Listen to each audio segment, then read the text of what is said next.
Watch fam? What is up, Watch fam, and welcome to episode 93 of Ask TNH. Before we jump into it, episode 100 is coming up, and we have no idea what we're doing yet. I know you guys are like dying to know what kind of special thing we're doing, and I really don't know yet, but we are thinking about it. So apart from that, subscribe to our YouTube channel, follow us on Instagram. Actually, do that right now. Follow us on Instagram.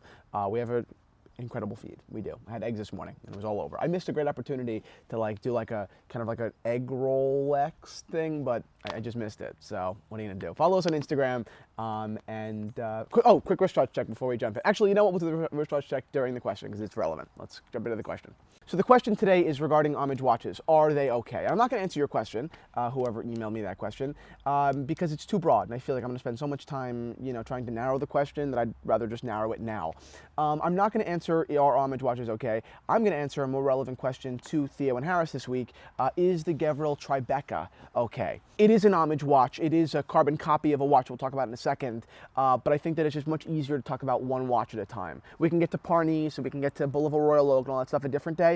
But right now, because it is in the shop at theoandharris.com, and I want to give it a moment to talk about it, we're going to talk about the Gevril Tribeca. So, the Gevril Tribeca, it is almost a carbon copy of all but very few details. It's almost a carbon copy of the Rolex 6263 Daytona, right, with an exotic dial, with a black dial, which is extremely rare, much more rare than the white, but that is what this is basically. Oh, this is the wristwatch check, by the way, too. Let's put it right on. So this is a photo of the watch. It is a carbon copy of the 6263 Paul Newman, with all but, like I said, a couple differences. So it's not inspired by the Rolex, Paul Newman. It'd be ridiculous to say it's anything but an exact, or nearly exact copy. So why do I think it's okay? Because I obviously do think it's okay. But let me walk you through my kind of process, right, in my head, why I think it's so cool.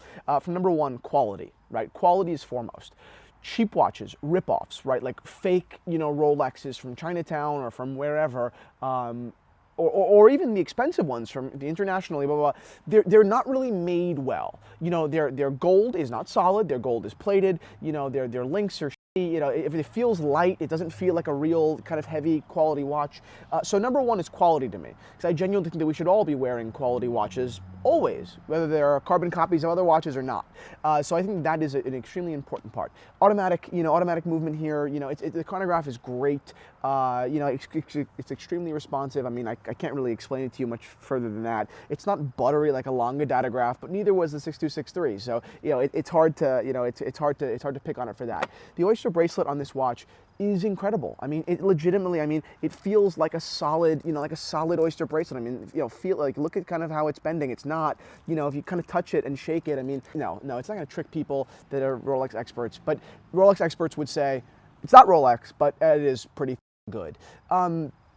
Taking it even a step further into how close into detail they went to go copy the 6263, the pushers and the acrylic bezel are interchangeable.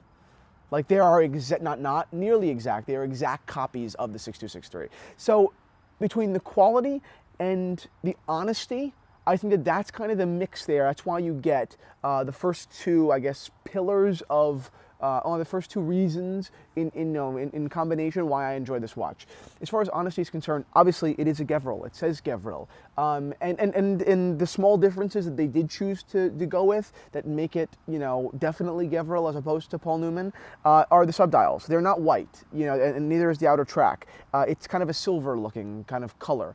So although that doesn't seem like a big difference, it is a big difference. I would never, up close, even if this said Rolex on the dial, I would never believe it was a real, it was a Rolex. I would never believe it was 6263. And that's not because they chose to cheap out on quality. That's because they chose to make it a silver subdial as opposed to a white. It's a faint silver, but it is silver nonetheless. So, okay, I'm telling you all the details about the watch, but what is actually important here?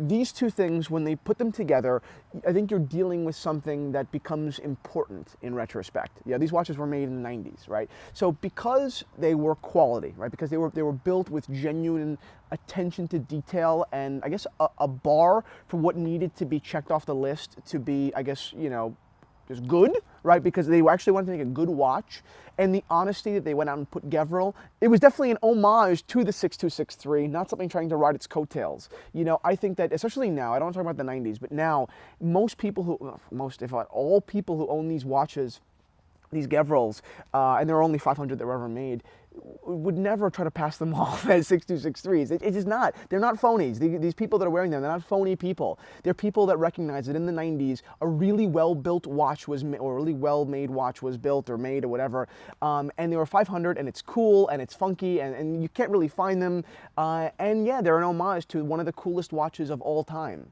So for those reasons, it becomes important in retrospect. We can look back on the 90s now and say, wow, although there weren't too many great, you know, watches in the 90s, this was really something very interesting. I mean, when FedEx dropped it off and I put on the watch myself, I was skeptical. I was 100%, I've heard great things from even Eric Koo. I mean, one of the, you know, biggest Rolex guys, you know, biggest vintage Rolex experts in the world. And I was like a little skeptical. I was like, really? Like, is it cool? Like, is it actually cool, or is it just douchey? You know, yeah, I know John Mayer owns one. I think he owns like 20 production models away from this one. But like, what does that really mean? You know, I was more interested in getting my own hands on it and seeing it for myself. And that's why I'm here. And that's why, first of all, that's why I'm offering the watch. Because if I didn't like it, if I got it and didn't like it, I would have just, you know, sold it to someone privately and said, you know what, let's just do this off Theo Harris. You obviously want it, but I don't want to put it on my site.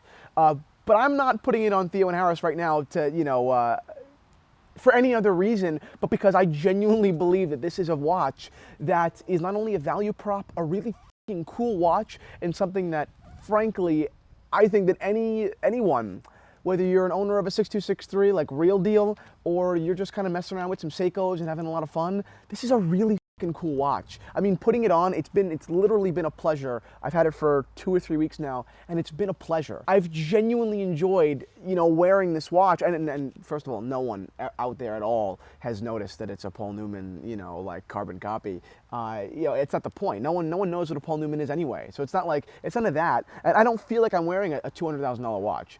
But I also feel like if I was wearing a Paul Newman, I don't think I'd feel like I was wearing a $200,000 watch. But that's kind of my, you know, that's just my own thing.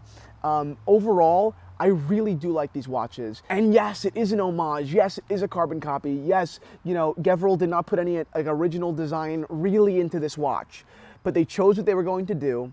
They did it really well. They made 500, and now they're super desirable, you know, and I think rightfully so. And these watches, you know, south of $2,000 with full box and papers, I don't want to compare them to the Rolex, but holy shit, do they pack a lot of punch. So those are my thoughts. Thank you guys for watching episode 93 of Ask T&H. I hope you guys enjoyed it. I know I'm enjoying the hell out of this watch, and that's it. Hope you guys have an awesome day.